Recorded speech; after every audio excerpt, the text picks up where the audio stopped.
Meow. Após o enorme sucesso do primeiro Batman, a Warner Bros. Estava pronta para iniciar a produção de um novo filme. Eles até salvaram os cenários nos estúdios, mas, querendo dar uma pequena pausa, Tim Burton fez Edward Mãos de Tesoura, e enquanto isso, o estúdio decidiu mover a produção da Inglaterra para um estúdio da Warner na Califórnia, para torná-la um pouco mais atraente. E se você que é novo por aqui e ainda não se inscreveu, se inscreva aqui no nosso canal e deixe o seu like. Ainda assim, Burton não queria voltar e estava muito relutante. Ele sentia que já havia feito o seu filme do Batman e não tinha mais nada a dizer com o personagem. As coisas mudaram quando o estúdio abordou e deu liberdade total criativa para fazer do filme. Simplesmente um filme de Tim Burton. Isso mesmo. E isso permitiu que Burton realmente abraçasse todas as suas tendências estranhas e criasse algo completamente único. Eles também rebaixaram Peter Gruber e John Peters de produtores para produtores executivos. Burton até pediu que Peters fosse banido do set devido aos desentendimentos criativos que ele havia tido com Tim no filme original. E assim, Burton concordou. E então, um novo roteiro foi desenvolvido e o estúdio queria, dessa vez, o Pinguim como principal vilão, enquanto Burton e Han queriam a Mulher Gato. Para agradar ambas as partes, tanto a Mulher Gato quanto o Pinguim foram usados na história. Han, originalmente, criou um roteiro que trazia de volta Vic Vale e até mesmo introduzia o Robin, o parceiro do Batman. O enredo principal giraria em torno da Mulher Gato e do Pinguim tentando invadir a Batcaverna para encontrar um tesouro secreto. Quase parece um episódio do programa de TV do Batman dos anos 60. Insatisfeito com o roteiro de Han, Burton trouxe o roteirista Daniel Waters, que impressionou com os haters. Foi o Waters que introduziu o personagem Max Shreck, querendo mostrar que os verdadeiros vilões do mundo não necessariamente usam trajes assustadores, mas se vestem em ternos de negócios e agem como se estivessem fazendo o que é certo. Também apresentaria o Pinguim concorrendo para prefeito, o que ironicamente foi o enredo de um antigo episódio de Batman com 2 vilões diferentes. Alguns personagens foram removidos, pois o roteiro tinha muitos personagens, o que levou Vic Vale, Robin e Harvey Dent a serem removidos do roteiro. Vic Vale foi considerada desnecessária, já que estavam estabelecendo um romance entre Batman e a Mulher Gato. E embora Billy Dee Williams quisesse reprisar o seu papel como Harvey Dent, Waters não achou que Harvey funcionasse como cúmplice do Pinguim. Então, ele usou Max Shreck em seu lugar. O estúdio pediu Robin e ele foi apresentado em rascunhos iniciais. E Marlon Wayans até foi escalado e pagou pelo papel, mas optaram por excluir o seu personagem antes das filmagens e guardá-lo para filmes futuros. A partir daí, Wesley Strike assumiu como roteirista e foi o roteirista no set durante as filmagens. Burton e Strike decidiram focar na história de Oswald Cobblepot, também conhecido como o Pinguim, tentando se tornar prefeito enquanto secretamente planejava matar todos os filhos primogênitos de Gotham. A campanha do Pinguim é financiada pelo empresário corrupto Max Shreck, que tentou matar sua assistente Selina Kyle. Em vez disso, ela renasce como a Mulher Gato e está sedenta por vingança. Batman é encarregado de detê-los enquanto um romance complicado se forma com Kyle. Um dos aspectos mais fascinantes que Burton buscou explorar foi o paralelo entre Bruce Wayne e Oswald Cobblepot. Ambos eram filhos da elite de Gotham, mas saíram disso em lados opostos da tragédia. E a principal diferença entre os dois parece ser o amor dos pais. Bruce tem seu forte senso de moral e justiça por causa da orientação de seus pais, e Oswald, por outro lado, foi abandonado por seus pais e deixado para se virar sozinho.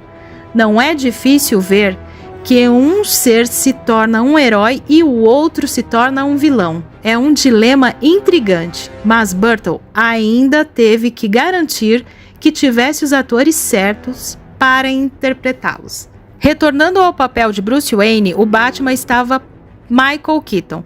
Ele havia conquistado uma legião de fãs com sua atuação e recebeu um aumento significativo para isso. Mas mesmo assim, Keaton teve dificuldades em retornar ao papel, pois nunca havia participado de uma sequência.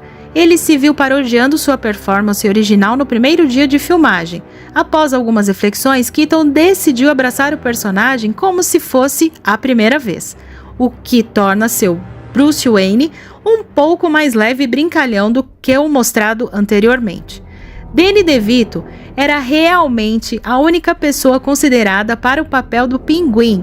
Até mesmo as conversas informais o consideravam ideal para o personagem. E ele foi o único ator ditado pelo estúdio. A representação dele é diferente de qualquer coisa vista nos quadrinhos. Enquanto a versão Burgess Meredith do personagem apresentava uma mentalidade de chefe de máfia, a versão de DeVito é um psicopata puro. Ele mata sem pensar e deseja uma vingança brutal contra aqueles que o prejudicaram. Essa maldade se reflete à sua aparência física, né? Como ele se assemelha a um pinguim, com o seu nariz grande e suas asas. É um design de personalidade espetacular e uma das muitas razões pelas quais o Pinguim é tão memorável. A especulação em torno do personagem havia sido tão intensa e a produção tão secreta que, quando fotos do set foram vazadas, a Warner Bros. Contratou um detetive particular para descobrir quem as vazou. Parece algo que a Marvel faria hoje em dia. O papel da Mulher Gato e sua alter ego, Selina Kyle, foram originalmente escalados com Annette Bening. Mas pouco antes da produção, Bening teve que ligar para Burton para informar que estava grávida. Dada a quantidade de cenas de ação, então ela teve que ser substituída. Então, Michelle Pfeiffer vestiu o traje justo da Mulher Gato e trouxe muitos momentos icônicos por conta de sua interpretação. Lembra daquela cena dela chicoteando as cabeças de 4 manequins? Pois é, Pfeiffer fez isso na primeira tomada. Ela realmente incorporou o papel. Sua transformação de uma secreta dócil para a icônica ladra de gatos é brilhante. Mais de 60 trajes de gato foram usados durante a produção, e eles constantemente se rasgavam, a um custo de $1.000 cada. Não era barato, mas o seu comprometimento com o papel era inabalável. E aqui está um detalhe super interessante. Lembram daquela cena onde ela engole o pássaro no filme? Pois é, aquela cena é real, não era uma marionete ou algo do tipo. Pfeiffer achou que parecia falsos demais, então ela optou pelos pássaros de verdade. Pois é, Michael Gold retornou ao papel de Alfred, desempenhando o mesmo papel de sempre, auxiliando Bruce. Ele ainda oferece alguns dos melhores momentos, mas ainda assim seu papel parece um pouco menos desenvolvido. Christopher Walken foi escalado como Max Schreck, o empresário que ajudou a financiar a louca corrida de campanha do Pinguim para prefeito. Inicialmente, Burton queria David Bowie para o papel, mas ele recusou para aparecer em Twin Peaks: Os Últimos Dias. A principal razão de Burton para não querer o Walken foi bastante simples. Ele tinha medo. Sim, ele tinha medo dele. Eu diria que essa característica assustadora certamente se encaixou no papel. Paul Rubens apareceu na abertura como Sr. Cobblepot, o terrível pai de Oswald. Originalmente, Burton queria que Burgess Meredith pudesse interpretar o papel, mas Meredith havia sido o Pinguim na antiga série do Batman de Adam West, o que teria sido uma boa referência, mas a sua saúde debilitada o impediu de assumir o papel. Pat Hingle retornou como comissário Jim Gordon, mas ele continua tendo muito pouco a fazer. Burton criticou o processo de pré-produção deste filme, já que era uma franquia em crescimento. Ele teve reuniões com executivos de brinquedos sobre personagens que ainda estavam em desenvolvimento. De repente, decisões criativas estavam sendo tomadas para satisfazer uma forma totalmente diferente de receita além das vendas de ingressos. O traje do Batman foi redesenhado, mas eles mantiveram a aparência geral do primeiro filme. A anatomia humana da armadura foi substituída por um estilo mais moderno. Eles também buscaram torná-lo um pouco mais funcional para Keaton e seu dublê. Essas pequenas mudanças estão por todo o filme, incluindo a grande transformação do Batmóvel, no entanto, no segundo ato. O designer de produção Anton Furst não pôde retornar, apesar de ter vencido um Oscar pelo primeiro filme devido a obrigações contratuais. Bill Wells o substituiu e solidificou ainda mais a sensação de distopia bizarra de Gotham City. Mas enquanto Furst optava por uma estética mais suja e sombria, o Wells usava uma paleta de cores variadas para dar textura ao mundo, e isso realmente funcionou. A estética de Natal, misturada com a aparência mais circense da Gangue Red, tornou o filme distinto, mesmo 30 anos depois. A jornada pelo zoológico abandonado coberto de neve, revelando que é o esconderijo do pinguim, é genial. Claro, é lá que a base dele estaria. Uma das imagens mais memoráveis do filme é o exército de pinguins que desce sobre Gotham. A produção queria pinguins rei, mas eles só eram domesticados em uma área lá na Inglaterra. Então eles tiveram que ser transportados para os Estados Unidos e mantidos em instalações frias. E mesmo assim, os pinguins são apenas animais e não eram capazes de fazer muito além de marchar. Portanto, se você vê alguém interagindo com os pinguins, é um fantoche, uma combinação de animatrônicos e pessoas com trajes. E Stan Winston forneceu efeitos visuais realmente incríveis, e de maneira hilária, o filme até fez piada com algo que realmente havia irritado os fãs no filme anterior, a segurança que permitiu que Vic Vale entrasse na Batcaverna. Essa autoconsciência parecia inédita na época. O estúdio até tinha consciência de que a personagem da Mulher Gato seria grande para eles. Então gastaram $500 mil para uma refilmagem de última hora. Originalmente, o destino da Mulher Gato era muito mais ambíguo, mas o estúdio queria deixar mais claro que ela sobreviveu ao evento todo, além de acharem que isso se relacionaria com o final do primeiro filme. Depois de muito estresse da equipe criativa, o novo final foi inserido pouco antes do lançamento. Danny Elfman retornou para compor a música, e o resultado é ainda mais grandioso do que seu trabalho anterior, devido ao maior controle criativo de Burton.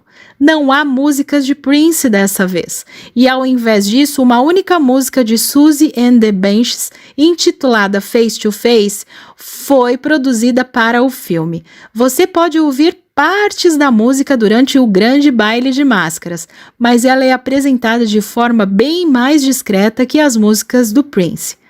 Batman Returns foi lançado nos cinemas em 19 de junho de 1992 e arrecadou $45 milhões em seu fim de semana de abertura. Isso foi um pouco melhor do que o filme anterior, mas a reação foi bastante polarizada.